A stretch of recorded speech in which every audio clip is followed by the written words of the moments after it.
위대한 전도자 사도 바울은 복음을 전하다가 로마의 감옥에 감금이 되어집니다. 로마에 감금이 되어졌을 때에 많은 성경을 기록을 하게 되는데요. 그 중에 에베소서, 골로새서, 빌립보서, 빌레몬서 같은 서신을 감옥에 갇혀 있으면서 기록한 성경이라고 해서 옥중서신이라 우리가 그렇게 부르기도 합니다. 사도 바울이 로마에 있을 때 쓴 이 옥중서신 외에도 목회서신이라고 하는 것이 있습니다. 디모데 전후서, 디도서, 목회를 하고 있었던 디모데와 디도를 향하여 어떻게 하면 목회를 잘할 수 있는가, 필요한 겉면의 말씀을 주었기 때문에 그것을 목회서신으로 분류하고 있습니다. 특별히 오늘 읽은 본문 디모데 후서는 로마의 감옥에 갇혀서 마지막 순교 당하기 직전에 가장 최후에 기록되어진 말씀으로 그렇게 추측이 되어집니다. 그래서 디모데후서 4장 6절에는 사도 바울은 이렇게 고백했습니다. 전제와 같이 내가 부어지고 나의 떠날 시각이 가까웠도다. 이 전제는 제사를 드릴 때에 부어지는 포도주를 말하는 것인데, 자신을 전제로 부었다는 것은 자신의 순교의 피를 하나님의 제단에 부어지게 되었다는 것을 상징적으로 표현하고 있는 것이고, 떠날 시각이 가까웠다는 것은 이제 곧 순교의 잔을 마셔야 되는 죽음이 가까웠음을 그는 직감하고 있었던 것입니다. 그런데 여러분, 이 디모데 후서를 읽어보면, 특별히 오늘 읽은 3장은 이 죽음을 앞둔 바울이 죽음에 대한 염려나 근심이나 또 어떤 두려움을 말하고 있지 않습니다. 오히려 자신의 미래에 대한 안위보다는 이 세상을 향한 걱정을 하고 있는 것을 보게 됩니다. 우리 읽지는 않았지만 3장 1절은 이렇게 시작합니다. 너는 이것을 알라. 디모데야, 네가 알아야 될 것이 있는데, 무슨 말이냐면 말세에 뭐하는 때가 이른다고요? 고통하는 때가 이를 것이다.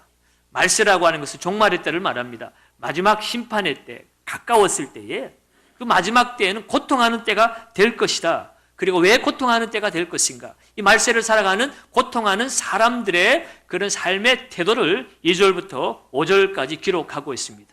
무려 19가지나 되는 이 말세의 사람들의 모습을 기록하고 있는데요. 우리 같이 한번 읽어보시면 이 자막을 한번 보십시다. 사람들이 말세에는 자기를 사랑한다는 것입니다. 뿐만 아니라 돈을 사랑하고 자랑하고 교만하고 비방하며 부모를 거역하며 감사하지도 않으며 거룩하지도 않으며 무정하며 원통함을 풀지 않고 모함하며 절제하지 못하며 사납게 살고 선한 것을 좋아하지 아니하고 배신하기를 즐거워하고 조급하게 살고 자만하며 살며 쾌락 사랑하기를 하나님 사랑하는 것보다 더 좋아하며 경건의 모양은 있으나 경건의 능력은 부인하는 그러한 삶을 말세의 사람들이 살아가게 될 것이라 이렇게 얘기하고 있어요. 그런데 이 말세의 징조들, 말세의 사람들의 살아가는 모습을 보면서 우리는 두 가지를 깨닫게 됩니다. 이 말세의 사람들의 살아가는 모습이 바로 오늘 내가 살아가는 이 시대의 모습과 다를 바가 없다는 것이에요. 내가 가정에서, 학교에서, 직장에서, 사람들과 만나는 이웃 사이 속에서 내가 말하고 행동하는 모습이 바로 이 말세의 사람들이 행하는 모습들과 다르지 않더라는 것입니다. 그러고 보면 오늘 이 땅을 살아가는 우리는 말세를 살아가고 있음에 틀림이 없습니다. 그런데요, 오늘 이 사도 바울은 이러한 말세에 고통하는 때가 이르렀을 때에 이 말세의 징조들을 바라볼 때에 오늘 5절 하반절에 보면 이 같은 자들에게서 내가 뭐 하라고요? 돌아서라 그랬습니다. 말세에 살아가는 사람들의 그 모습 속에서 너는 돌아서라. 너는 다르게 살라는 것이에요. 여러분, 이 사람들에게서 돌아서라는 것은요, 엄밀히 따지고 보면 다른 사람들로부터 관계를 끊거나 돌아서는 것, 그것은 2차적인 문제입니다. 왜냐하면 내가 바로 그 사람이기 때문에 그래요. 자기를 사랑하고 자기중심적인 삶을 살고 자랑하고 교만하고 원통하고 화내기를 좋아하고 무정하고 배신하고 조급하게 살고 이러한 모습이 다른 사람들의 모습이 아니라 바로 나의 모습이기 때문에 이러한 삶에서 돌아서라는 것은 내 자신을 돌이켜서 다른 모습으로 살라는 것입니다. 다르게 살아야 한다는 것입니다. 다르게 살 때에 우리는 너무 어려운 삶을 겪게 됩니다. 왜냐하면 여러분, 배를 타고 물결을 따라 나아가는 것은 쉬워요. 그러나 물결을 거슬러서 배를 노를 저어가면 그만큼 노고가 들어가는 것이에요. 고통이 따르는 것입니다. 세상에 익숙한 대로, 세상 사람들이 살아가는 대로 편하게 나도 살면 아무 문제가 없는데 세상 사람들과 다르게 살라고 하니 얼마나 어렵습니까? 그래서 말세의 성도로 사는 삶이 어려운 것이에요. 심지어 바울은요, 디모데를 향하여 이 말세에는 성도가 박해를 받을 것이다 라고 이야기합니다. 12절 말씀이에요. 무릇 그리스도 예수 안에 경건하게 살고자 하는 자는 뭐하리라? 박해를 받으리라. 이 세상의 시류를 따르지 않고 살아갈 때에 세상 우리를 가만두지 않는다는 것입니다. 성도들을 박해하는 그러한 삶의 환경에 우리는 처해지게 될 것이라는 것입니다. 그런데도 사도 바울은 그러한 삶에서 네가 힘들지라도 어려울지라도 심지어 박해를 받을지라도 그런 말세의 삶에서 너는 돌아서라, 너는 달리 살아라, 너는 다른 사람이 되어라, 그렇게 권면하고 있습니다. 어떻게 힘들고 고통스러운 이 말세의 삶에서 우리는 바른 삶을, 이 말세를 이기는 승리의 삶을 살 수가 있을까요?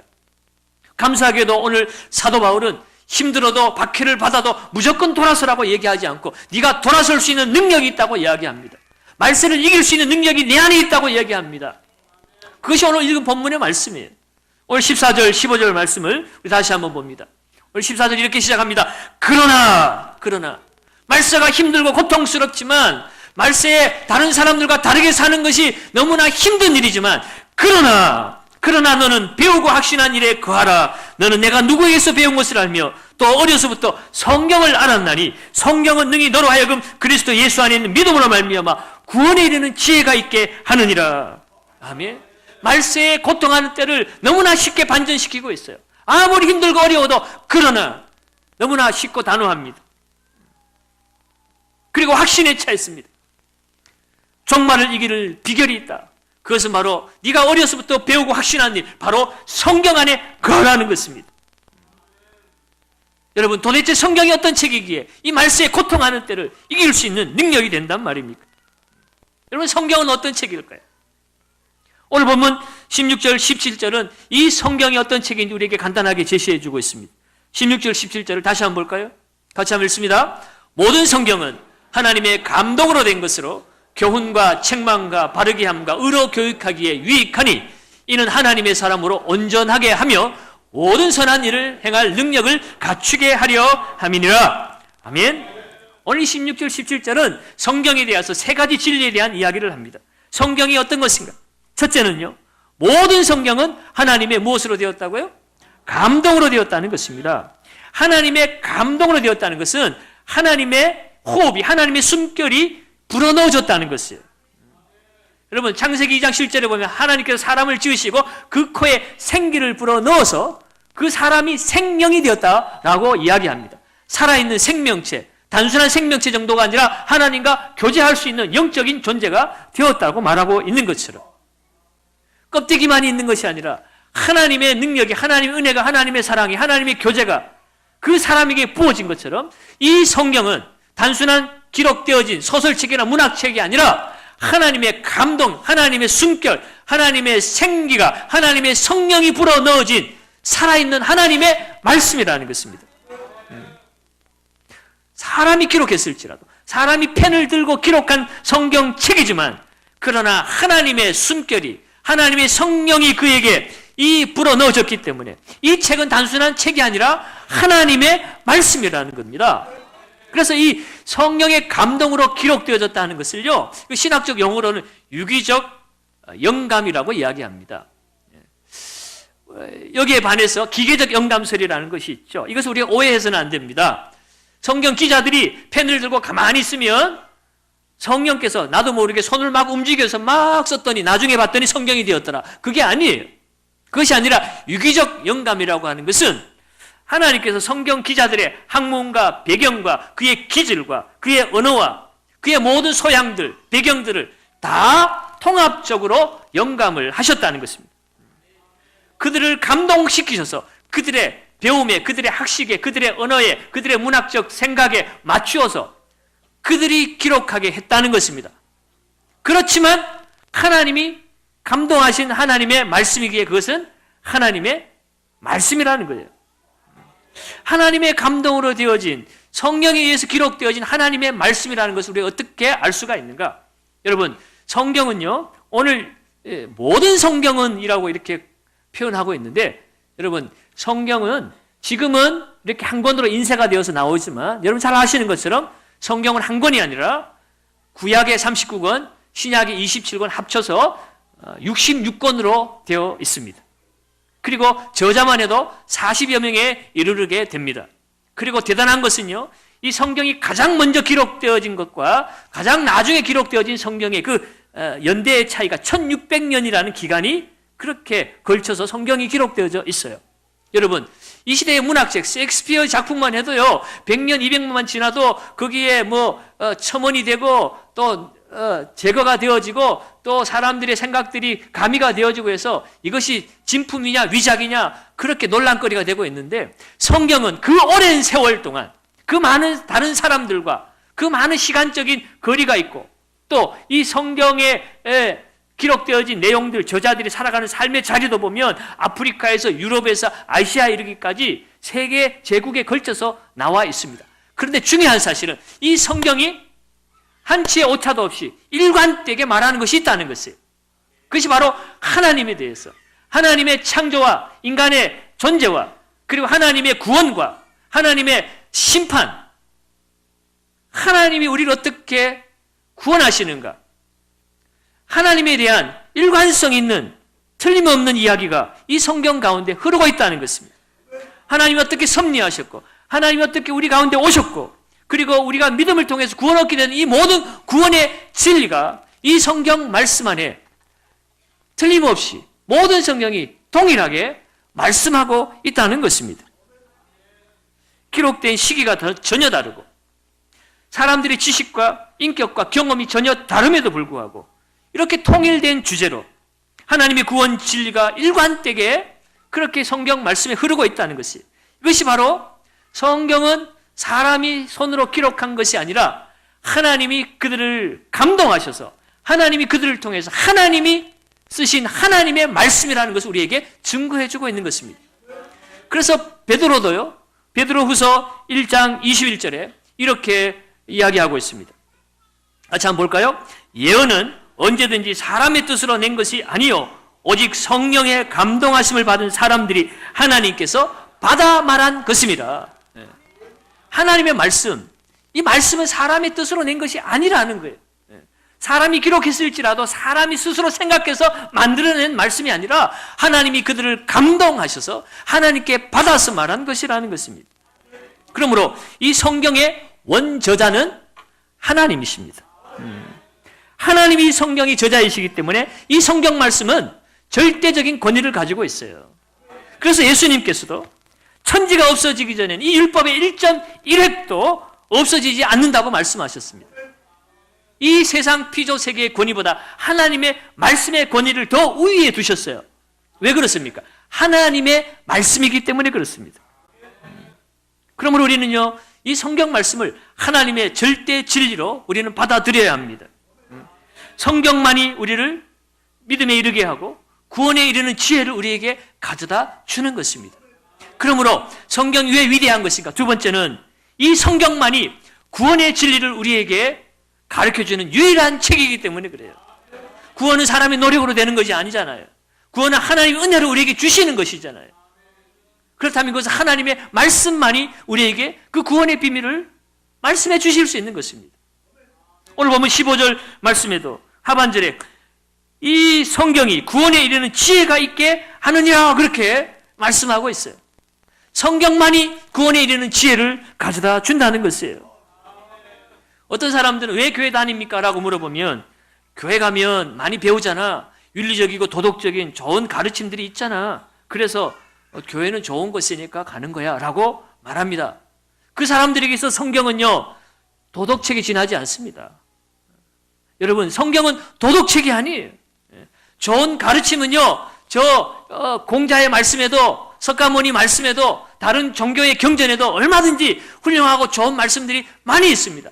서점에 나가봐도요, 인생 개발을 위한 성공 비결, 우리에게 좋은 잠언들, 여러 가지 묵상집들이 많이 있어요.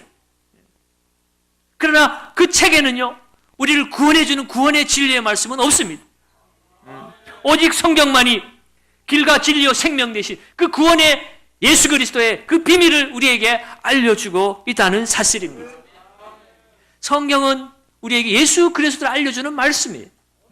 성경을 우리는 구약, 신약 이렇게 나누고 있지만 구약은 옛날 약속이에요. 옛날 약속은 뭐냐? 우리를 구원하실 메시아 그리스도, 그분이 오실 것에 대한 약속입니다. 그러니 오실 메시아 예수 그리스도, 오실 예수에 대한 약속이 구약 말씀이고 신약 말씀은 오신 예수, 성취된 그 구원의 역사들을 기록한 말씀이 신약 말씀이고 다시 오실 예수 그리스도를 소망하면서 이 땅에서 우리가 어떻게 살아야 될 것인가 그것을 기록해 내어진 말씀이 신약 말씀이에요. 결국 성경의 중심은 예수 그리스도입니다. 누가 우리의 구원자가 되시는가? 하나님이 죄 가운데 있는 우리를 구원하시기 위해서 하나님이 어떤 일을 행하셨는가? 그것을 정확하게 밝혀주는 것은 오직 성경밖에 없다는 것입니다. 성경이 도덕책이나 윤리 교과서가 아니라는 것이에요. 인생 공부하기 위해서 교회 와서는 안 되는 겁니다. 성경을 읽지 않고 교회 와서는 안 되는 거예요. 성경을 읽어야 합니다. 성경 안에 있는 하나님이 말씀하시는, 하나님이 감동하셔서 지금도 내게 살아 역사하시는 말씀으로 오늘 그 하나님의 말씀을 들어야 하는 것이에요. 사도 요한도 요한복음 20장 31절에서 이 성경을 우리에게 주신 궁극적인 목적에 대해서 이렇게 기록하고 있습니다. 같이 한번 요한복음 20장 31절 읽습니다. 오직 이것을 기록하면 또 너희를 믿고 그 이름을 힘입어 생명을 얻게 하려 함이니라. 이것을 기록하면 성경을 우리에게 주신 목적은 예수께서 하나님의 아들 그리스도이심을 믿게 하려 하는 것이라는 거예요. 그리고 그 이름을 믿음으로 생명을 얻는다는 것입니다. 여러분, 예수 그리스도가 우리의 구세주라는 사실, 그 사실을 성경을 통해서는 알고 그 성경을 통해서 믿음에 이르게 되고 그리고 그 믿음으로 우리는 생명에 이르게 되는 것입니다.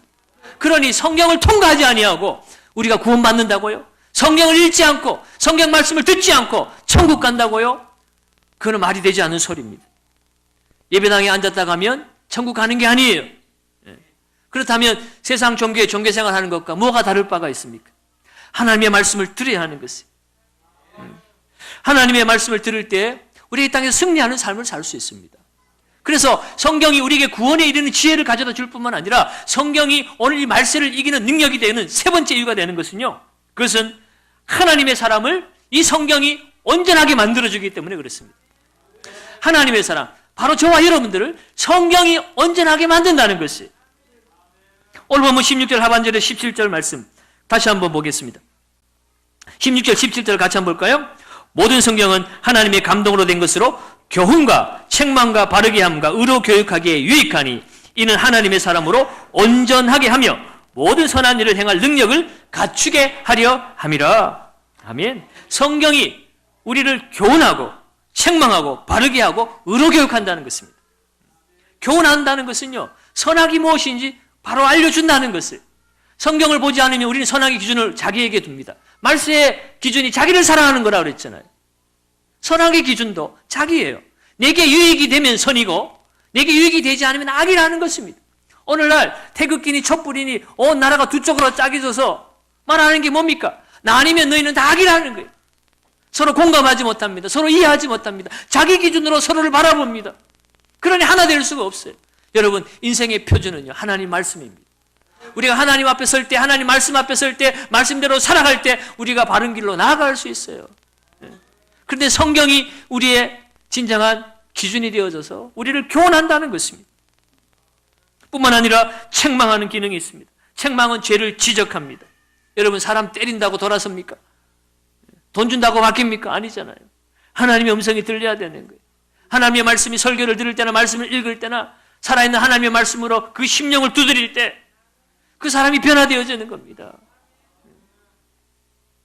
바르게 합니다. 바르게 하는 것은 잘못된 것을 돌아서게 하는, 회개하는 역사를 말하는 거예요. 의로 교육하는 것은 진리를 깨닫게 하고 그 진리 가운데를 인도하는 거죠. 회개하고 돌아선 인생 그 진리 가운데 머물며 진리 가운데 늘 살아갈 수 있도록 붙들어주는 것이 하나님의 말씀이라는 거죠. 이러한 교훈과 책망과 바르게 함과 의로 교육하는 이 모든 일들이 성경을 읽을 때, 성경을 들을 때, 그 성경을 묵상할 때, 그때 나타나는 현상이라는 거예요. 다시 말해서 하나님의 말씀이 그들에게 들어갈 때 그들의 인생이 변화된다는 것입니다. 그것을 성경은 하나님의 사람을 온전하게 한다 그렇게 말하고 있어요. 온전하게 한다는 것은 성숙하게 한다는 것입니다. 장성한 신앙인으로 자라게 한다는 것입니다. 성경이 어떻게 사람을 온전하게 합니까? 그것은요, 성경이 지금도 말씀하기 때문에 그래요. 오늘 첫 번째 성경이 위대한 것은 하나님의 감동으로 되어진 하나님의 말씀이기 때문이라고 그랬어요. 하나님의 감동으로 되어진 하나님의 말씀은요, 지금도 살아 역사하는 말씀이에요. 하나님의 말씀은 살았고 활력이 있어서 사람의 영과 혼과 골수를 찔러, 관절을 찔러 쪼갠다고 그랬습니다. 여러분, 성경은 지금도 말씀하고 있어요. 이것을 캘빈 선생은 성령의 조명이라고 이렇게 표현을 했습니다. 하나님의 감동을 받았기 때문에 하나님의 말씀을 읽을 때에 2000년 전의 말씀이 아니라 4000년 전의 말씀이 아니라 오늘 그 말씀을 읽는 그 순간 나의 말씀으로 성령께서 우리에게 그 성경 말씀을 하나님의 음성으로 우리에게 들려주시는 것입니다. 그래서 그 말씀이 우리를 교훈하고 책망하고 바르게 하고 우리를 의로 교육하는 것입니다. 그러므로 오늘 우리가 이 땅 가운데 하나님의 사람으로 성장하고 온전한 삶을 살기를 원하십니까? 그렇다면 성경을 읽으십시오. 성경을 들으십시오. 성령을 묵상하십시오. 성경 말씀대로 살아보십시오.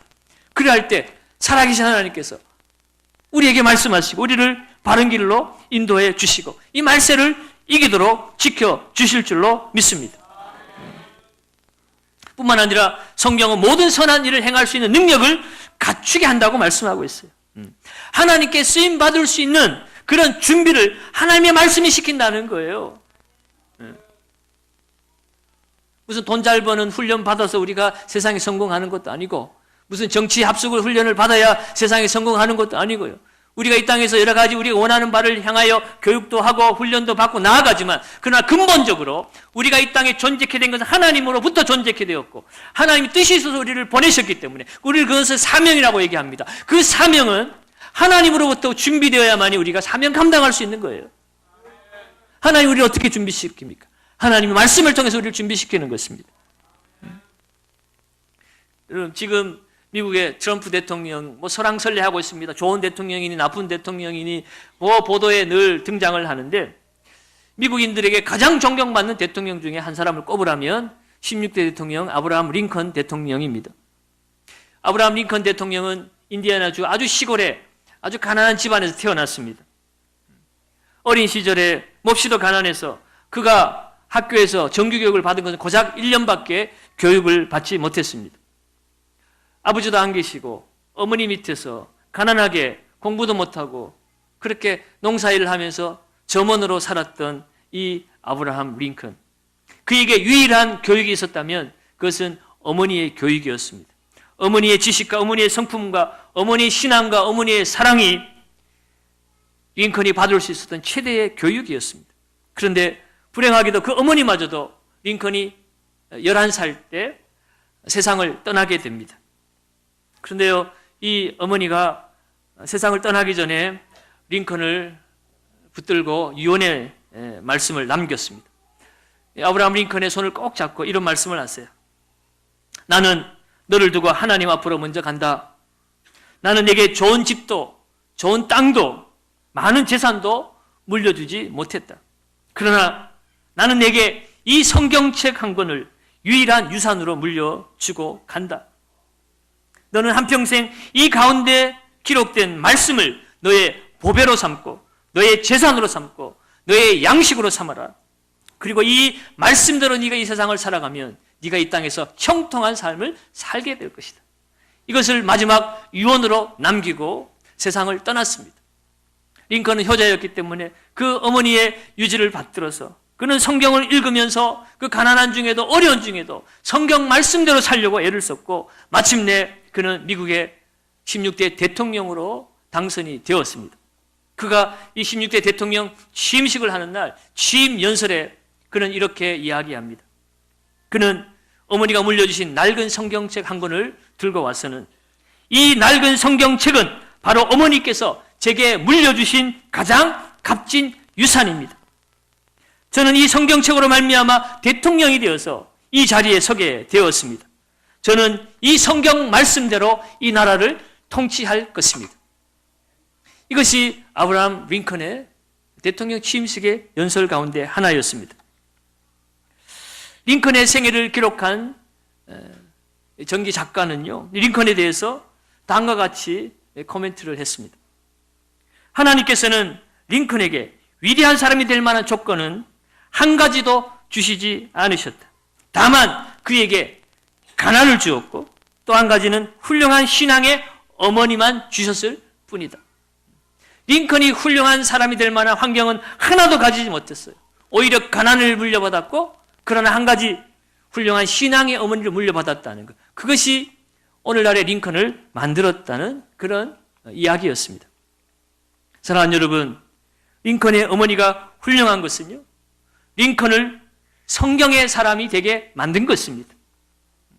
성경을, 하나님의 말씀을 자녀에게 전수해 주었기 때문에 링컨은 그렇게 사람들에게 존경받는 대통령이 될 수 있었다는 것입니다. 사랑하는 여러분, 부모님이 아무리 좋은 소리를 해주어도 자녀들이 내 마음 같지 않게 변화되어지는 삶을 살지 못하는 것을 보게 됩니다. 때로는 해초리를 들고 매를 대어도 내 마음 같지 않게 따라주지 않는 자녀들을 보고 우리는 낙심하기도 합니다. 그러나 여러분, 돈으로도 해초리로도 안 되어도요, 하나님 말씀이 들어가면 우리 자녀들도 변화될 줄로 믿습니다. 저도 지난 주간 월요일 날 어머님을 하늘나라로 떠나보냈습니다. 어머니의 은혜로 오늘 제가 이 자리에 있게 되었지만, 그러나 가장 감사할 것이 있다면 믿음의 환경에서 저를 키워주신 것이 가장 감사합니다. 세상에서 방황하고 세상에 대한 의문이 많아서 하나님을 떠나 있을 때도 기도해 주시고 기다려 주셨기에, 그리고 하나님의 그 말씀을 찾을 수 있도록 하나님을 찾을 수 있는 믿음의 환경을 저에게 주셨기 때문에 저는 하나님을 찾았고 하나님으로부터 말씀을 들었습니다. 내가 너를 사랑한다 아들아, 내가 너를 보배롭고 존귀하게 여긴다. 하나님의 그 사랑의 음성을 듣는 순간 모든 것이 다 변화되어지고 모든 의문이 풀려지고 모든 원망과 좌절과 불평 가운데 우리는 다시 새로워질 수 있게 되는 것입니다. 돈으로도 권력으로도 사람을 바꾸지 못합니다. 하나님의 말씀만이 우리를 바꾼다는 거예요. 그 증거가 저이고 또 여러분 아니겠습니까? 사랑하는 여러분, 여러분 자녀들에게, 여러분 사랑하는 자들에게 물려줄 수 있는 것이 무엇입니까? 여러분, 많은 것 물려줘야 되겠지만 가장 중요한 것, 빼놓을 수 없는 것, 오직 하나님의 말씀인 줄로 믿습니다. 하나님 말씀을 듣는 성경의 사람으로 살아갈 수 있도록 만들어준다면 가장 위대한 유산을 물려주신 것입니다. 여러분, 오늘 이 시대에 많은 사람들이 말세에 고통하는 때를 살고 있습니다. 경쟁사회 속에서 소망을 찾지 못해서 불안에 떨고 엄청난 스트레스를 받고 살아가고 있습니다. 오늘날 얼마나 많은 사람들이 자살을 하고 죽어나가고 있습니까? 여러분, 말씀을 따라 이러한 시대를 산다는 것 참 힘들고 어려운 일입니다. 말씀은 우리에게 귀를 즐겁게 해주는 말씀이 아니에요. 오히려 우리를 책망하고 우리를 교훈합니다. 하나님 말씀 따라 시대를 영위하며 살아가는 것이 힘들고 어렵습니다. 말씀 따라 살아가면 우리의 죄와 허물만 더 크게 보일 뿐입니다. 그러나 그럼에도 불구하고 이 말씀의 고통을 이기는 길은 오직 하나님의 말씀밖에 없는 줄로 믿습니다. 여러분, 오늘 본문 14절은 그러나 너는 배우고 확신한 일에 거하라 그랬어요. 이 거하라는 헬라어 메노라는 말은요, 머물다라는 말이지만 끈기 있게 붙들라 그런 말을 가지고 있어요. 여러분, 오늘날 이 말세에 사람들이 고통하는 이유가 무엇입니까? 하나님의 말씀을 몰라서입니까? 하나님의 말씀을 보지 못해서입니까? 여러분, 저희 집에도 그렇지만 여러분 집에도 쓰지 않는 성경책이 몇 권씩 굴러다닐 거예요. 버리려니 뭔가 죄 짓는 것 같아서 버리지도 못하고, 여러분 성경책이 이 방 저 방에 얼마나 많이 있어요. 성경을 보지 못해서가 아니라는 거예요. 그 말씀대로 살지 못해서인 것입니다. 말씀을 듣지 못해서라고요. 여러분, 새벽부터 오늘 이 시간, 오늘 이 말씀 마치면 오후에 또 듣죠. 집에 가면 TV 틀어놓고 또 말씀 듣죠. 말씀을 못 들어서가 아니에요.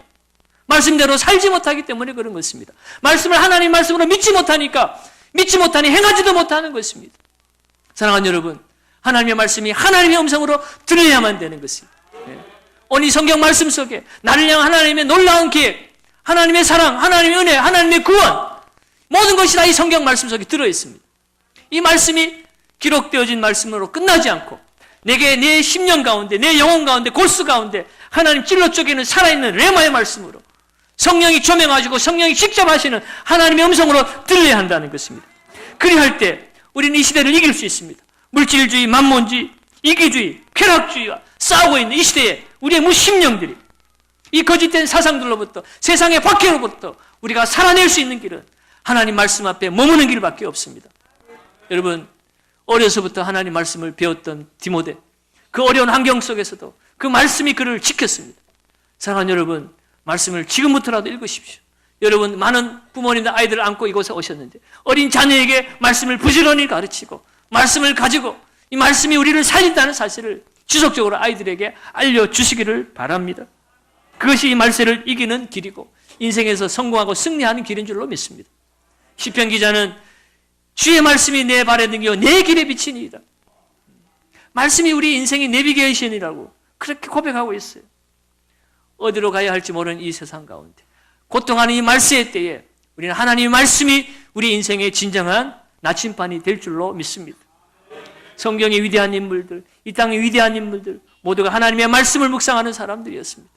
말씀 가운데 원수 마귀를 물리치고 시험을 이기고 좌절 가운데서 다시 회복되어지고 그리고 마지막 때에 주님 맡기신 귀한 사명 아름답게 잘 감당한 줄로 믿습니다. 오늘 이 하나님의 말씀을 우리의 생명 양식으로 삼고 오늘 이 시대를 이기는 능력의 말씀으로 삼고 기록되어진 말씀으로 끝나지 않고 하나님의 감동으로 이어진 오늘 내게 직접 말씀하시는 하나님의 음성으로 듣고 그 능력의 말씀으로 이 땅을 이겨낼 수 있는 저와 여러분들 될 수 있기를 예수님의 이름으로 축원드립니다.